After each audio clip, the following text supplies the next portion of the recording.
Hi guys, మన చీరాల్లో అతిపెద్ద క్లాత్ మార్కెట్ అయిన ఎంజీసీ క్లాత్ మార్కెట్ వాళ్ళు వినాయక చవితిని గత 39 సంవత్సరాలుగా చేస్తున్నారు. ఈ సంవత్సరం చాలా ఘనంగా అయితే చేశారు. రకరకాల ఫైర్ క్రాకర్స్తో, ఎలక్ట్రిక్ ఫైర్ క్రాకర్స్తో, డీజేలతో, కోలాటాలతో అయితే చేశారు. ఈ సంవత్సరం కొద్దిగా డిఫరెంట్గా మనకి ప్రహ్లాదుడి స్టోరీని మన బొమ్మల రూపంతో అయితే చెప్పారు. నేను చెప్పలేదా, మన పుత్ర ప్రేమ నెరిగిన వాళ్ళకి కింకర్లు బాలుని ఎత్తట్లో దాచినారు, సముద్రమున పారవేసితమని మనతో పొంకినారు. లేదా నన్ను నడి సముద్రమున పారవేసినారు.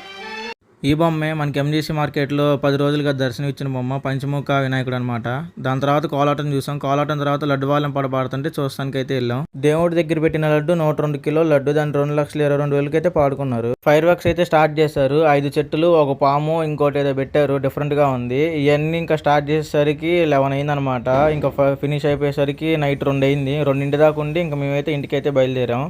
ఇలాంటి మంచి మంచి రీల్స్ మన ఛానల్లో వస్తూ ఉంటాయి. మీరు మిస్ కాకూడదు అనుకుంటే మన పేజ్ని ఫాలో కావటండి. బడీ లాక్స్. Thank you guys.